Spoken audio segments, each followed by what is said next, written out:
नमस्कार, स्वागत है आपका। आप देख रहे हैं संसद इस हफ्ते। मैं हूं अमृता चौरसिया। संसद इस हफ्ते में संसद, उसकी कार्यवाहियों और महत्वपूर्ण गतिविधियों से जुड़ी खबरों की होती है विस्तार से चर्चा। आज के अंक में हम बात करेंगे, राज्यसभा सभापति एम वेंकैया नायडू ने सांसद शिव प्रताप शुक्ल को उच्च सदन की आचार समिति का अध्यक्ष नियुक्त किया है। समिति में कुल 4 सदस्यों को मनोनीत किया गया है। बात होगी राज्यसभा की 2 खाली सीटों के लिए होने वाले उपचुनाव की। 24 अगस्त को उत्तर प्रदेश और केरल की एक सीट पर चुनाव होना है। इधर संसद की लोक लेखा समिति यानी कि पीएसी ने 2020-21 के दौरान पड़ताल के लिए रिकॉर्ड 113 विषयों को चुना है। साथ ही विभाग संबंधी स्थायी समितियों के कामकाज शुरू होने के बाद संसद की दूसरी महत्वपूर्ण समितियों ने भी बैठकें शुरू कर दी हैं। इन बैठकों पर डालेंगे नजर संसद इस हफ्ते में। राज्यसभा सचिवालय को दिल्ली में आवंटित जमीन का कब्जा देने में देरी पर राज्यसभा के सभापति एम वेंकैया नायडू ने चिंता जताई है। सभापति ने आवास और शहरी मामलों के मंत्रालय के सचिव से इस मामले में स्थिति की समीक्षा करने और जल्द से जल्द समाधान करने के लिए कहा है। राज्यसभा सचिवालय को 2003 में आरके पुरम इलाके में 8,700 वर्ग मीटर भूमि का आवंटन किया गया था, जिसका कब्जा मिलना अभी भी बाकी है। इसी सिलसिले में सभापति एम वेंकैया नायडू ने गुरुवार को एक अहम बैठक की। इस बैठक में राज्यसभा सचिवालय, आवास और शहरी मामलों के मंत्रालय, दिल्ली शहरी आश्रय सुधार बोर्ड, भूमि और विकास कार्यालय, कानूनी मामलों से जुड़े अधिकारी शामिल हुए। सभापति ने अधिकारियों से राज्यसभा सचिवालय को आवंटित भूमि से अतिक्रमण हटाने के लिए उचित कार्रवाई करने के लिए कहा। सभापति एम वेंकैया नायडू ने कहा कि इस मामले में पहले ही काफ़ी देरी हुई है। उन्होंने कहा कि उच्च न्यायालय में लंबित मामलों समेत सभी बकाया मुद्दों को हल करने के लिए जल्द से जल्द आवश्यक कदम उठाए जाएं। सचिवालय को आवंटित कुल 8,700 वर्ग मीटर भूमि में से 4,384.25 वर्ग मीटर भूमि पर कुछ एनजीओ समेत विभिन्न संगठनों द्वारा अवैध कब्जा किया गया है। बाकी के 1,193.54 वर्ग मीटर भूमि के हिस्से पर अनाधिकृत झुग्गियां बन गई हैं। योजना के मुताबिक एक बार सचिवालय को भूमि पर पूरी तरह से स्वामित्व मिल जाए तो इस जमीन पर राज्यसभा टीवी के भवन और राज्यसभा सचिवालय के कर्मचारियों के लिए आवासीय परिसरों का निर्माण कराया जा सकेगा, जो काफ़ी समय से प्रतीक्षित है। इस निर्माण कार्य के बाद सरकार को काफ़ी वित्तीय बचत होगी। सभापति ने इस बात का भी उल्लेख किया कि 2003 में ही इस भूमि को लेने और झुग्गी झोपड़ियों के पुनर्वास के लिए राज्यसभा सचिवालय की तरफ से 1,25,00,000 रुपए खर्च किए गए थे। उन्होंने कहा कि राज्यसभा टीवी अपने संचालन के लिए इस्तेमाल की जाने वाली इमारत के लिए पहले 30 करोड़ रुपए का सालाना किराया दे रहा था, लेकिन उनकी तरफ से नई दिल्ली नगर पालिका परिषद के साथ इस मुद्दे पर चर्चा के बाद सालाना किराए को घटाकर 15 करोड़ रुपए कर दिया गया। उन्होंने कहा कि किराए के रूप में 15 करोड़ की रकम काफ़ी ज़्यादा है। सभापति एम वेंकैया नायडू ने इस पूरे मामले में कानूनी मसलों को सुलझाने के लिए राज्यसभा सचिवालय को सभी आवश्यक कदम उठाने के लिए कहा है। Bureau report, Rajya Sabha TV. Rajya Sabha के नवनिर्वाचित सदस्यों को सदन और संसदीय समितियों की कार्यप्रणाली की बेहतर समझ के लिए विस्तृत इलेक्ट्रॉनिक सामग्री दी जाएगी। राज्यसभा टीवी से खास बातचीत में राज्यसभा के महासचिव देश दीपक वर्मा ने ये बात कही। राज्यसभा के लिए चुने गए 61 सदस्यों में से 45 ने 22 जुलाई को शपथ ली है। राज्यसभा के महासचिव देश दीपक वर्मा ने कहा कि नवनिर्वाचित सदस्यों को सदन के नियमों, प्रक्रियाओं और आचरण के बारे में विस्तृत रूप से बताया जाएगा। शपथ ग्रहण के दौरान भी राज्यसभा के सभापति एम वेंकैया नायडू ने नवनिर्वाचितों से कानून निर्माताओं के रूप में अपने कर्तव्यों का निर्वहन करते हुए सदन के नियमों और प्रक्रियाओं को बनाए रखने का आग्रह किया था।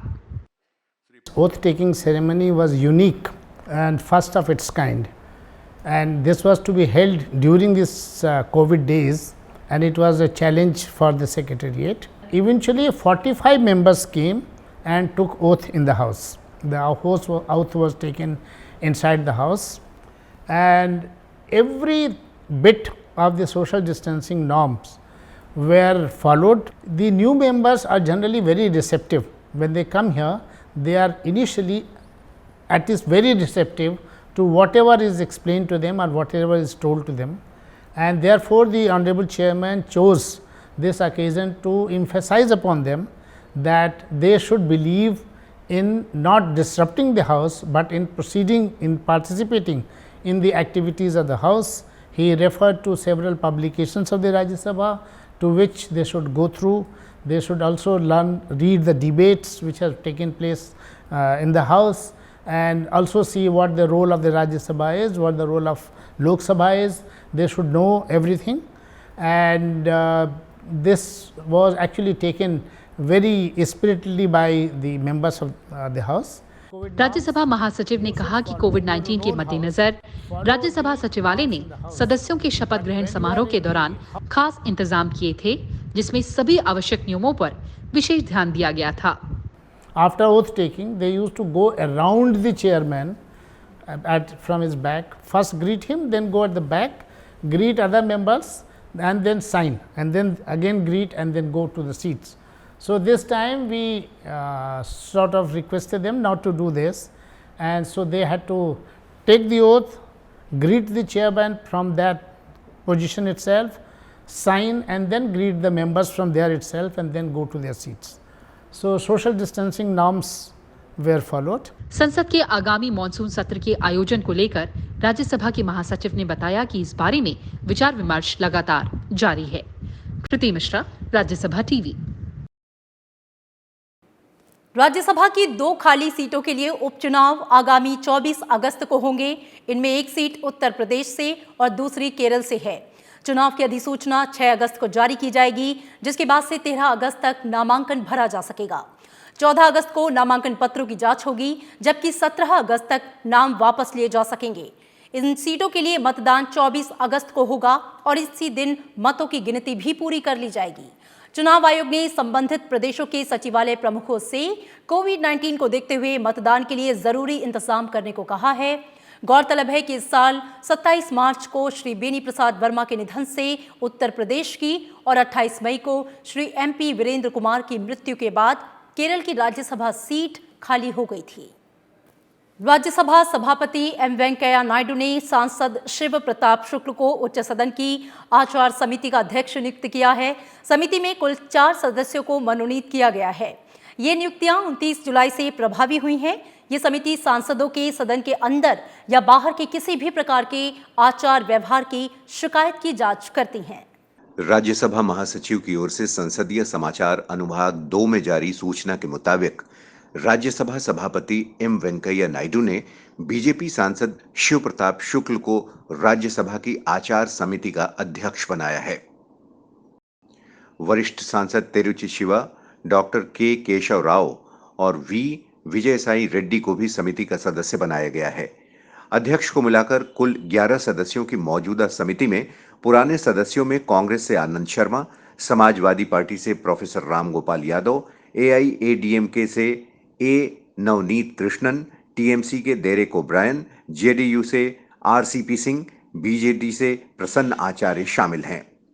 इससे पहले सांसद प्रभात झा को 29 अक्टूबर 2019 को इस समिति का अध्यक्ष बनाकर समिति का पुनर्गठन किया गया था। राज्यसभा की आचार समिति का गठन सांसदों के नैतिक आचरण पर नजर रखने के साथ सांसदों के ऐसे मामलों की पड़ताल करना है। राज्यसभा की आचार समिति सांसदों के नैतिक आचरण पर नजर रखती है। प्रक्रिया और अन्य मामलों में विशेषाधिकार समिति लागू होने वाले नियम राज्यसभा के सभापति द्वारा समय समय पर किए गए परिवर्तनों और संशोधनों के साथ आचार समिति पर भी लागू होते हैं। अरविंद कुमार सिंह, राज्यसभा टीवी, दिल्ली। संसद की लोक लेखा समिति यानी कि PAC ने 2020-21 के दौरान पड़ताल के लिए रिकॉर्ड 113 विषयों को चुना है। भारत के नियंत्रक लेखा परीक्षक की विभिन्न रिपोर्टों से संबंधित ऑडिट के आधार पर समिति विषयों का चयन करती है। वरिष्ठ सांसद अधीर रंजन चौधरी इस समिति के अध्यक्ष हैं। समिति में कौन से विषयों को चुना गया है, देखिए इस रिपोर्ट में। कोरोना संकट के कारण स्थगित की गई संसदीय समितियों की बैठकें अब बहाल हो चुकी हैं। विभाग संबंधी स्थायी समितियों, वित्तीय समितियों और अन्य समितियों ने अपना कामकाज शुरू भी कर दिया है।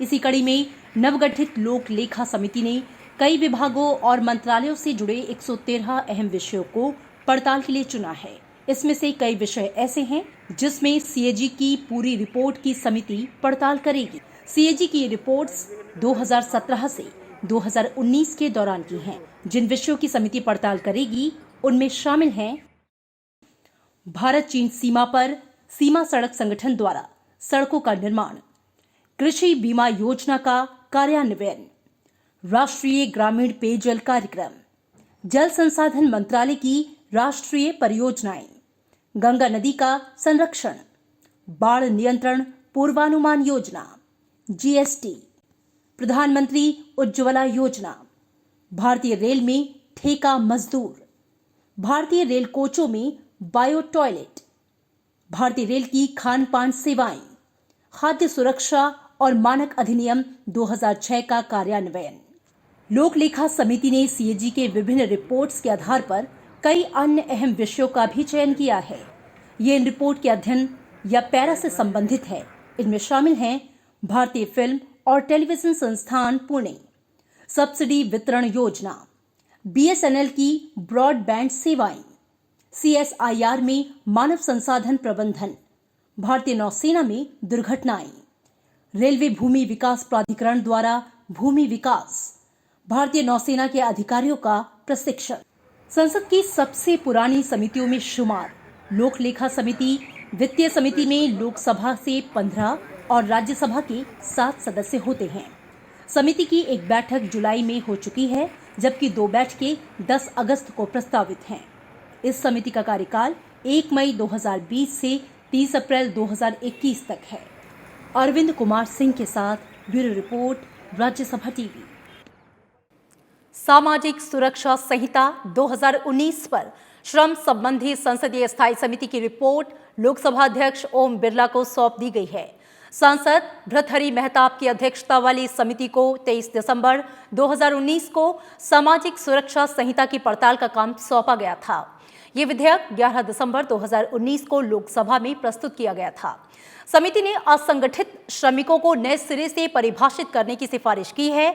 समिति ने कहा है कि इस श्रेणी में कृषि मजदूरों और दिहाड़ी मजदूरों के साथ ही अन्य श्रेणियों को भी समाहित करना चाहिए। इससे राष्ट्रीय स्तर पर एक डेटाबेस बनाने में मदद मिलेगी और बेवजह की मुकदमेबाजी से निजात मिलेगी। समिति ने पड़ताल के क्रम में ट्रेड यूनियन संगठनों और अन्य हितधारकों से आए 65 सुझाव का भी अध्ययन किया और कई पक्षों की छानबीन की। 29 मई को समिति की बैठक में रिपोर्ट को अंतिम रूप दिया गया। 9 केंद्रीय कानूनों को सामाजिक सुरक्षा संहिता के तहत एक साथ समाहित करने का प्रस्ताव है। रिपोर्ट में समिति ने यह कहा है कि इस प्रक्रिया में श्रमिकों के साथ कहीं भेदभाव ना हो और उनके हित प्रभावित ना हो, इस पर बारीकी से ध्यान देने की जरूरत है। संसद की विदेश मामलों संबंधी स्थायी समिति ने 2019-20 के दौरान कोविड-19 वैश्विक महामारी से जुड़े विषय को पड़ताल के लिए चुना है।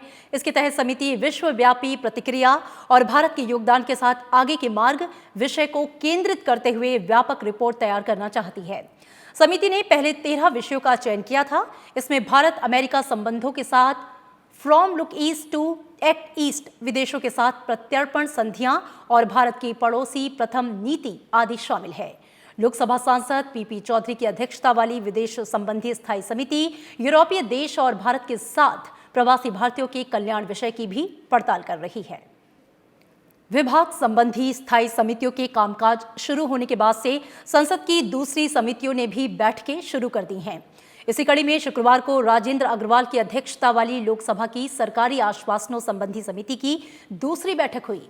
समिति लंबित आश्वासनों के संबंध में गृह मंत्रालय के प्रतिनिधियों का साक्ष्य लेने के साथ ही अन्य विभागों और मंत्रालयों से आश्वासनों को छोड़ने के मामले में मिले अनुरोधों पर भी विचार कर रही है।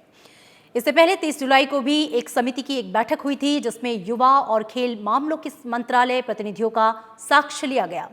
सरकारी आश्वासनों संबंधी समिति का दोनों सदनों में अस्तित्व है और ये काफी महत्वपूर्ण मानी जाती है।